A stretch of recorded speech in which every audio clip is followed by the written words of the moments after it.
Greg from Strives to Survive here, and basically we're going to be doing today's video on my Get Home bag, and it's going to be my update for 2017. So stick around. I'm going to pop this open and show you the contents of the inside of the bag. For you guys that haven't checked out my previous video on my first Get Home bag, this is the Utg Messenger Bag, and I purchased this off Amazon, and I've had it for just a little over 2 years now.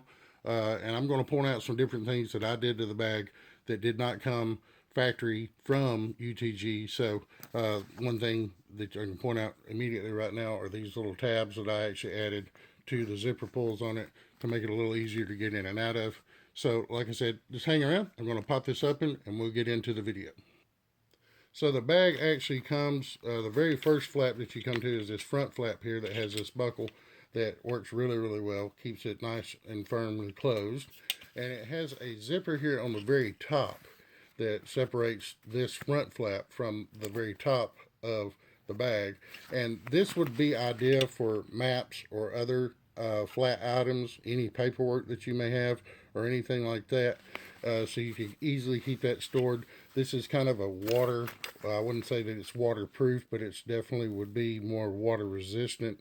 You may consider laminating whatever it is that you're going to be putting in here that's made out of paper, so you make sure that water doesn't get to it and affect it in any way.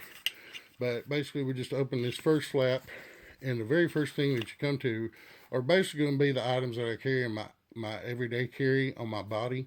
If for some reason or another I get mugged or any of those types of things, or somebody robs me and I don't have those things on me for whatever reason, I want to have a good knife and I want to have a decent flashlight. This is the 511 TMT-L1, I believe it is. I actually have a different video on this, basically a shootout between this flashlight and my Nebo flashlight. The Nebo actually won that shootout, so it is my everyday carry that I actually keep on my body and keep with me all the time. This is the backup. I also have a knife here, which is just a folder that came from Walmart. This is one of the $3.97 knives. I have not done a review on this because nobody would watch it, probably because I didn't pay $150 for it, so nobody's really interested in a product review on a $3.97 knife. But it is a really decent little knife. It would serve well as a good backup for my other $3.97 everyday carry knife. And like I said, everything in this bag pretty much is going to be on a budget as well. So let's get on a little deeper into the bag here and move on. Okay, so I'm basically just kind of unpacking the bag, and we'll look at all the contents as soon as I get everything unpacked. So that was the very front pocket behind the first flap, and then we get to the second pocket, or the first main pocket, and I have my Spandoflage face cover that I actually did a review on very recently, and you can check that out on the channel if you would like. And I also have a little first aid kit that basically I put together out of a larger kit that I also have a review on. It's called the Lifeline, I think it's called the Base Camp First Aid Kit. I have a review on that complete first aid kit on my channel as well, so check that out. I actually just took some of the contents of that first aid kit and put it in this one. We have some moleskin, different bandages, there's ibuprofen, waterproof tape, different bandages that I've had for a while. There's some meds in here as well, stingies and that type of things. Just something that you might need. For my get home purposes, I actually probably need to cover about 8 or 9 hours of being on foot. If being in a car, you're talking probably 20 minutes maximum. So, but on foot, that's going to translate to anywhere from probably 7 to 8 to 9 hours, somewhere in that range. So this is what, that pretty much everything inside this bag is designed to cover that type of trip. Just keep in mind that this bag is not my bug out bag. This is my get home bag, so I'll get home to my bug out bag if we should need to bug out at that time. So anyway, we're moving on here, and hang on just a second and I'll open up the main content portion of the bag. So now we're in the main content portion of the bag, and you'll notice that this strap here, I actually sewn this strap onto this bag. because it did not come with just like a regular tote handle bag or tote handle strap. So I actually sewed this on with some black nylon cord, and this is actually an old guitar strap that I had laying around, and I do play guitar, so I used part of that strap to actually make this pull handle. It works very well. I have not modified it or changed it since I sewed it on there about 2 years ago, and so this is something that does not come standard with the bag if you're thinking about checking it out.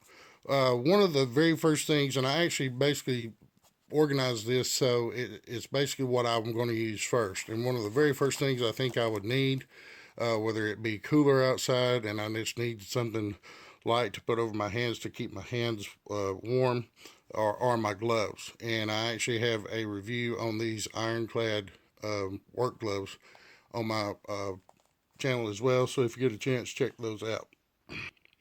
And as you can see on the inside, the next thing that I think I would probably need would be some protein or food along my trip. I have my water right here, and also this is actually part of my very first everyday carry bag video. I have not changed that. This water bottle I bought off Amazon, and so if you want to see any information on it, you can go back to that first video. But the Cliffs bars, they're well proven amongst people who are survivalists and people who are going to be bugging out or whatever. These things taste great. They're about 250 calories each. They're not extremely high in sodium or anything like that, and they taste really, really good. So if you haven't checked these out, you definitely want to do so and throw a couple in your get home bag or your bug out bag as well. Like I said, I don't. Like I said, this is kind of in order of need. So, extra shelter for myself on my body. This is a night watch cap. Some people call it a toboggan. Some people call it a night watch cap or a night cap or whatever. Uh, and so I have one of those in the bag as well. And we'll kind of look inside here. I also have. This is about 50 feet of black paracord. And this is basically my fire kit.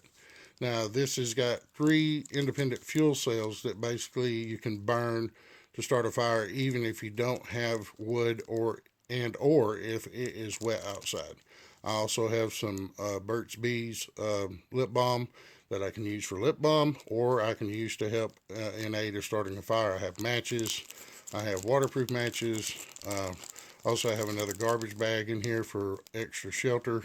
I have a lighter, and like I said, the matches there, as you can see. And these are basically waterproof matches as well, but these are actually in a container to help keep them dry at all times. And there's a striker on the bottom of this canister, and there's actually a striker on the or like a striking material, whatever you want to call it, on the inside of this to light the matches as well.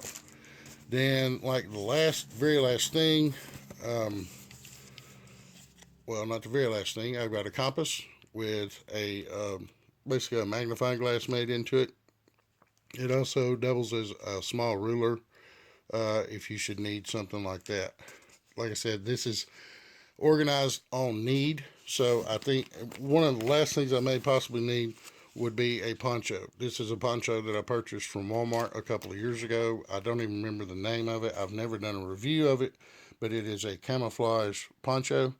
And I did take it out of the package. I did put it on, made sure it did fit, and it does. And I'm a pretty big guy, so you may want to check that out in your Walmart camping section. Like I said, it should be around $10, but that's actually where this came from. So check that out if you get a chance. On the side pocket of the bag, you can see the front here over to the side, I have a little cheap carabiner that actually came with some DEET off for bug repellent. This is more of a tool bag. I have another backup knife just in case the other one breaks. And I have a game winner multi-tool that actually came in a kit that had kind of a filleting knife in it. And this is a pretty decent little multi-tool. It's got several different tools inside it on the sides here. And so just a good little option. Doesn't weigh a tremendous amount, and you know, it's not a $300 multi-tool or anything like that. I think I paid maybe 20 bucks for it, the knife, and I want to say it came with something else, but I can't remember what it was at this point because, like I said, I've had this for over 2 years as well. So hang on just a second, and I'll show you everything that's in the bag and kind of splayed out here at one time. And I'm actually trying to get ahead of myself here. I forgot to show you the very top pocket and what is in it. That would be stuff that would need to be readily accessible very quickly as well. And what I have in here is basically a glow stick that lights up in yellow, so that if you need to be seen, it's dark or something like that, you can actually tie this to a piece of paracord and spin it around and use it as a signaling device, possibly. There's a backup roll of paracord on this, which is actually a big permanent marker, or a Sharpie permanent marker in orange, and so I just have that wrapped around it. And we have a couple of different bandanas, a white for high vision, and if I need to stay concealed, if I'm moving to the woods or something like that, I have one that is camouflage. Now I just wanted to point this out for off body carry. If and when I get another gun, this inner pouch here on the inside actually has some Velcro straps where you can actually attach a holster, and you can keep a fairly large handgun inside this bag. I wouldn't really say or advise that you keep a full frame handgun inside this pouch. You can if you would like to. It's going to be a tight fit. Probably more of a subcompact or compact handgun would be ideal for this part of the bag, but it is pretty large. As you can see, my whole entire hand fits down inside, and you still got some extra room there if you should need it.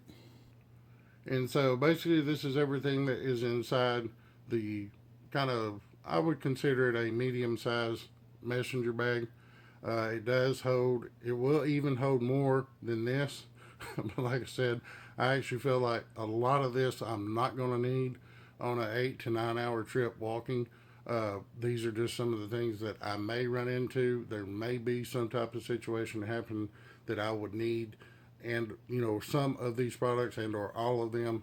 So just kind of thinking about what are the possibilities of things that may happen to you, and that's going to be specific to your area and what kind of situation you feel like is you're most prone to run into. So basically you've got the water bottle, which is full of water, stays full of water all the time, and keeps the water nice and cool. First aid, fire, food, navigation, whatever signaling devices and or lack of signaling devices with the camouflage. You got cordage, you've got extra shelter for your body, gloves, poncho, the face camouflage, and the beanie cap. And then you've got your tools, which are essentially multi-tool, knives, lights, and that type of thing, all depending on what all you think that you will need to help you get home, so that you're able to get to your bug out bag, get home to your family, get home so you can bunker in, or whatever the situation may be.